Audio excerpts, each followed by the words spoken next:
Stop. Look at your phone. Look at the empty screen like it's a courtroom. You're not waiting for a reply, you're waiting for certainty. And your chest knows it before your mind admits it. Picture a candle burning in a dark room.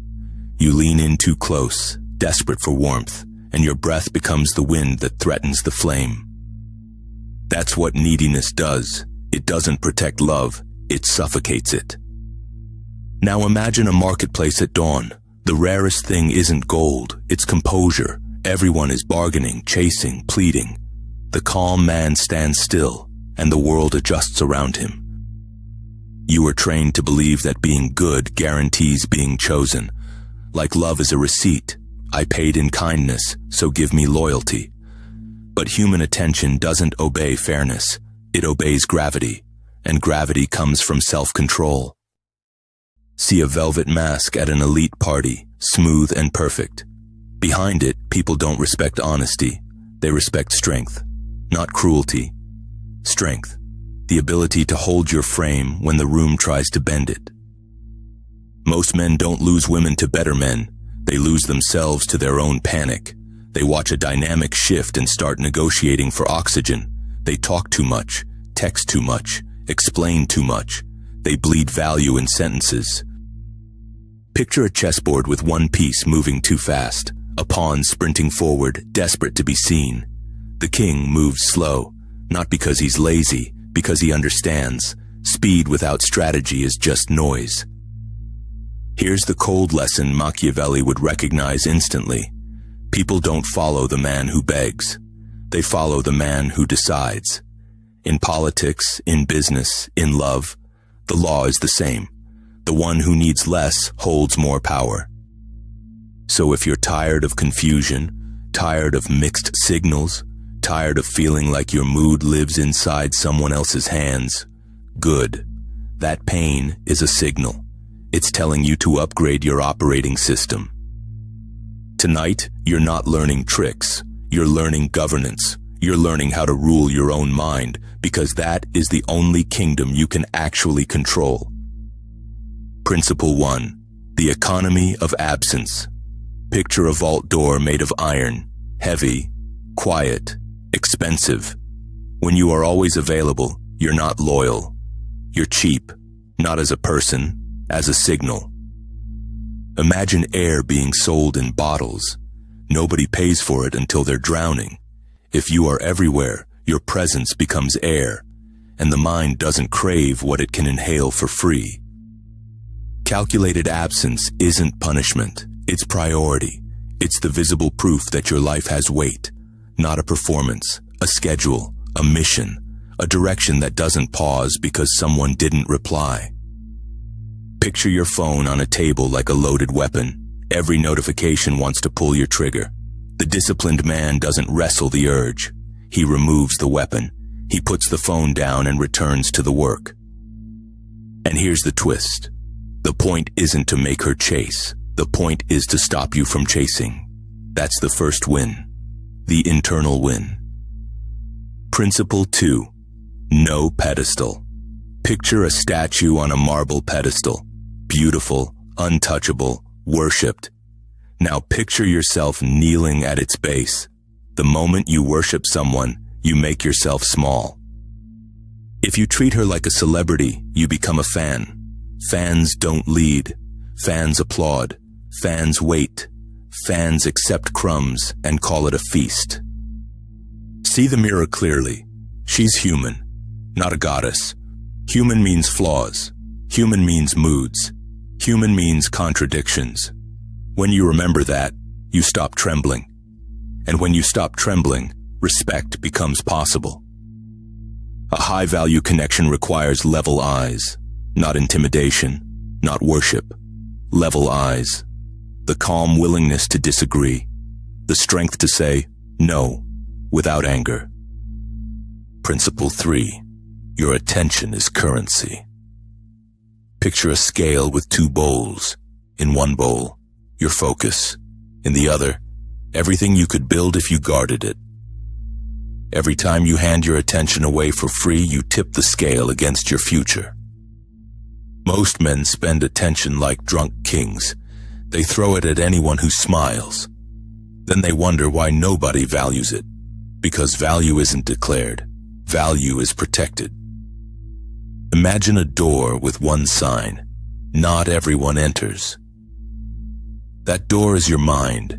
You don't let anxiety walk in and redecorate your day.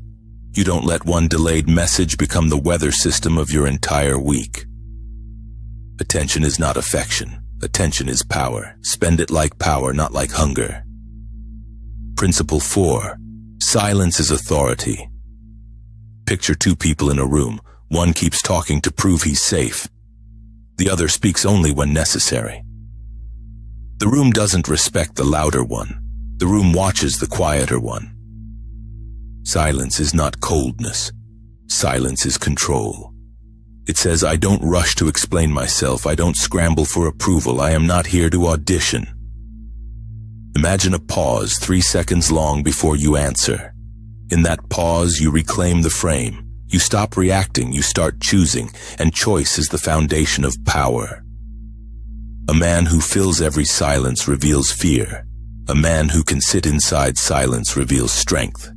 The world reads that instantly, like a sharp observer reads posture. Principle 5. Emotional discipline. Picture a storm outside a castle. Thunder, rain, chaos. Inside the castle, one steady torch on the wall. That torch is you. Not numb, not fake, steady. Too many men become emotional mirrors. If she's warm, they're warm. If she's cold, they panic. If she's distant, they chase. They don't have a climate, they have a reaction. You need your own weather system. Calm when it's loud, focused when it's messy, silent when it's tempting to beg. This isn't about acting tough. It's about being governed.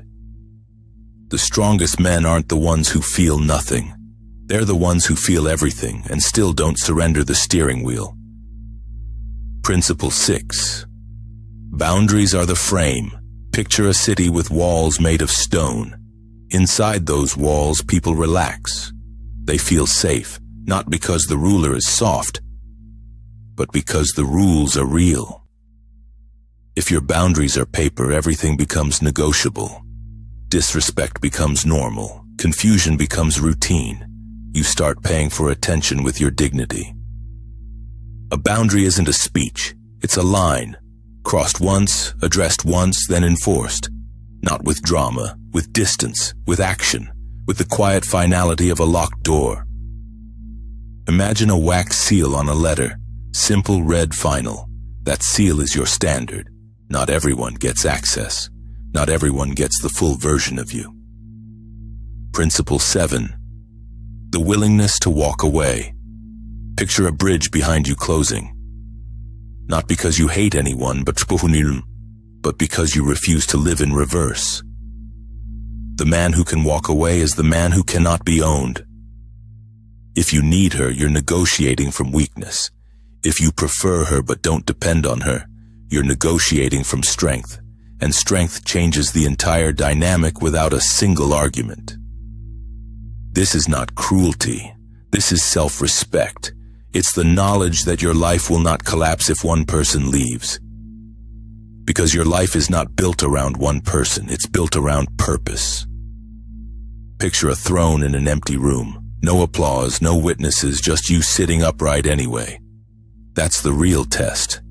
Can you hold your posture when nobody is clapping? Now zoom out, notice the pattern. Absence, no pedestal, guarded attention, silence, discipline, boundaries, walking away. None of these are about controlling someone else. They are about controlling you. Because the truth is brutal. You cannot truly control another human being. You can only control your standards, your choices, your presence, your exits. You can control what you reward and what you refuse. Picture a puppet stage. Most men stare at the puppet and get angry. The strategist looks up and finds the strings. Then he does something smarter. He releases his own strings first.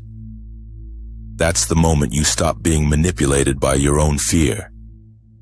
fear of loneliness, fear of losing, fear of being not enough. Imagine a mirror in a dark hallway. You look into it and you don't ask, "Do they want me?" You ask, "Am I proud of the man looking back?"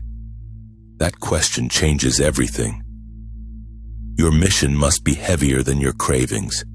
Your schedule must be stronger than your impulses. Your identity must be louder than your anxiety. Picture a blacksmith striking steel. Each strike is a moment you don't double text. Each strike is a morning you train instead of chase. Each strike is a boundary you enforce without begging. That's how a man is forged. One day, the silence that used to scare you becomes your home. The calm that used to feel cold becomes your power. And the world starts responding differently. Not because you played a game, but because you became a different organism. Then you'll understand the real Machiavellian advantage, not deception, not tricks, not manipulation. The advantage is self-rule. Because the man who rules himself does not need to dominate others. He doesn't clutch. He doesn't chase. He doesn't beg to be chosen. He builds. And selection follows. So the next time you stare at your phone and feel that old panic rising, don't fight it with words, fight it with structure. Stand up, move your body, open your notebook, enter your work, let your discipline answer for you. And remember this, if you can hold your frame in private, you will hold it in public. If you can master yourself in silence, you will be unshakable in noise. The final image is simple. A man walking away from a table full of masks, laughter, and cheap attention. Not bitter, not angry, just focused. He leaves the room without announcing it. Because he doesn't need the crowd. He has a mission. And when you become that man, you don't need to ask for power and love. Power arrives when need fades.